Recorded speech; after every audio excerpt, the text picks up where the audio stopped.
Salut à tous la team, on se retrouve pour une nouvelle vidéo. On se retrouve pour le débrief du match AC Milan contre Napoli, ou plutôt Napoli contre l'AC Milan, vu que c'était les Napolitains qui recevaient les Milanais. Donc un partout au score final et une qualification du coup de l'AC Milan qui pourrait retrouver l'Inter Milan en demi-finale de Ligue des Champions. Donc ce que je vous propose, c'est que tout d'abord on fasse un résumé assez global du match qui durera assez longtemps quand même. Ensuite on reviendra sur les tops et les flops et puis après on verra évidemment la suite pour l'AC Milan, donc, du coup qui pourrait retrouver son rival de toujours, l'Inter de Milan. Donc voilà, on se retrouve pour une dizaine de minutes. C'est parti.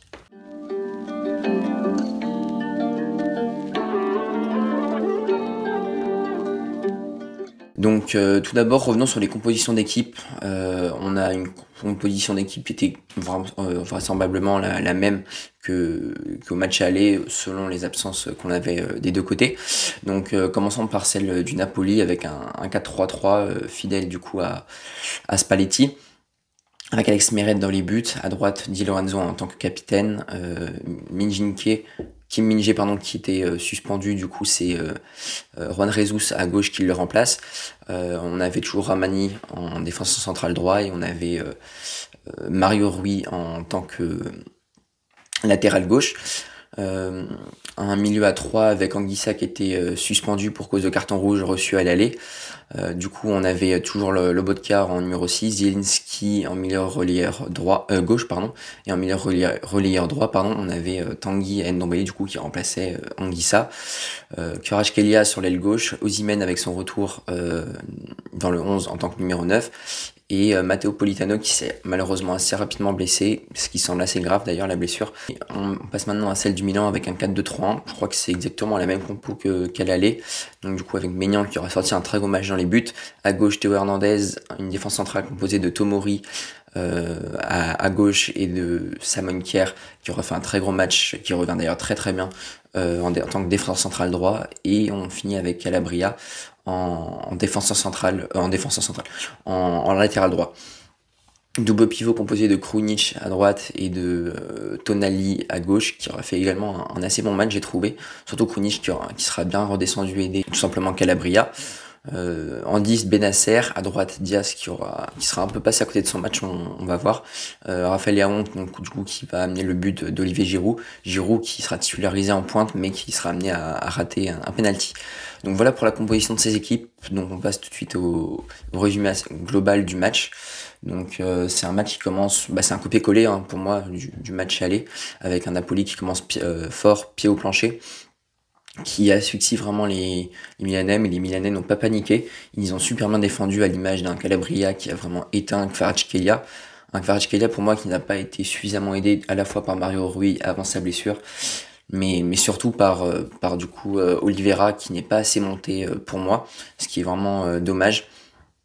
Parce qu'à mon avis, si Oliveira apportait le surnom, je pense qu'avec Kvaratskhelia, ils auraient pu créer diverses, solutions et diverses attaques, tout simplement, qui auraient potentiellement mis en difficulté Calabria, mais Calabria qui fait également des très bonnes performances récemment. Donc on a eu un Matteo Politano très roman, qui a souvent mis en difficulté Théo Hernandez.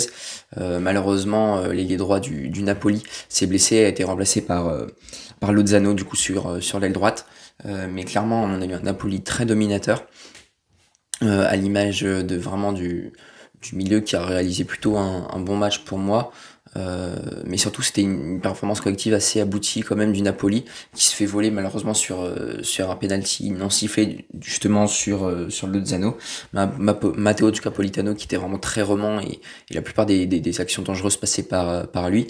Et de l'autre côté du coup un AC Milan qui a eu vraiment une super tactique.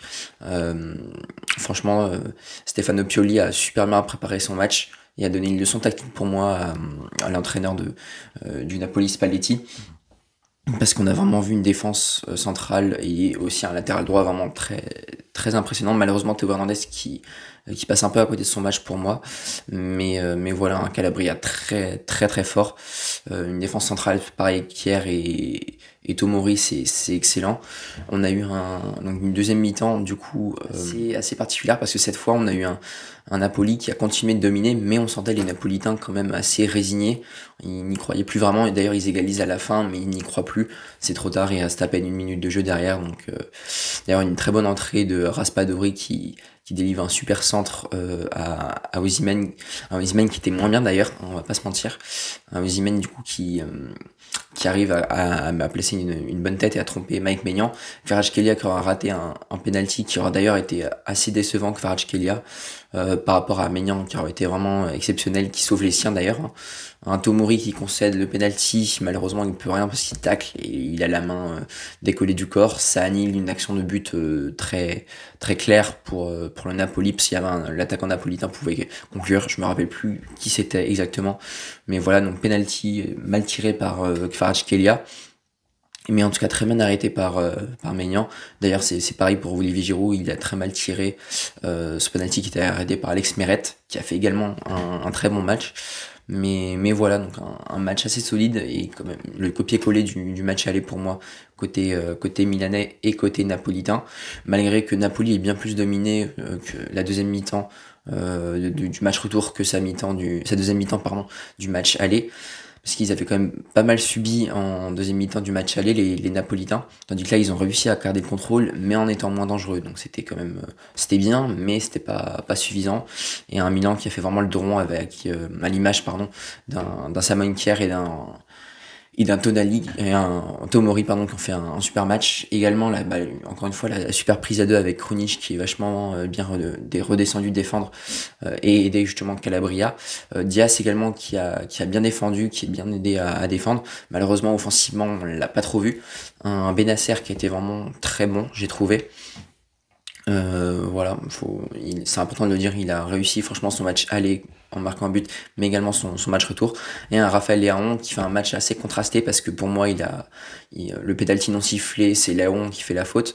Donc ça voilà, c'est assez c'est dommage quand même pour lui, mais voilà quand même un Léaon qui est vraiment à l'origine du premier but et du seul but de Milan, mais qui fait une superbe remontée de balle et qui offre un caviar vraiment à Giroud, qui n'a plus qu'à conclure et à pousser le ballon au fond des filets, en évitant évidemment Juan Jesus, mais voilà, c'était une formalité pour Olivier Giroud. Giroud qui sera un peu passé à côté de son match, mais il n'était pas à 100% aussi, donc on ne peut pas trop lui en vouloir non plus.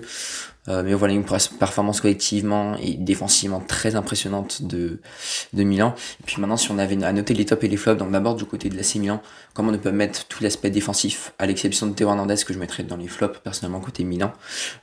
Théo Hernandez qui est vraiment passé à côté de son match. Mike Maignan qui fait un très bon match, hein, on va le voir. Également la défense centrale, très bon match, malheureusement Tomori qui concède un penalty, mais bon, il n'y est plus rien, comme j'ai dit. Kjær qui revient très bien, qui est vraiment un meneur d'hommes, on sent que c'est un leader dans la défense.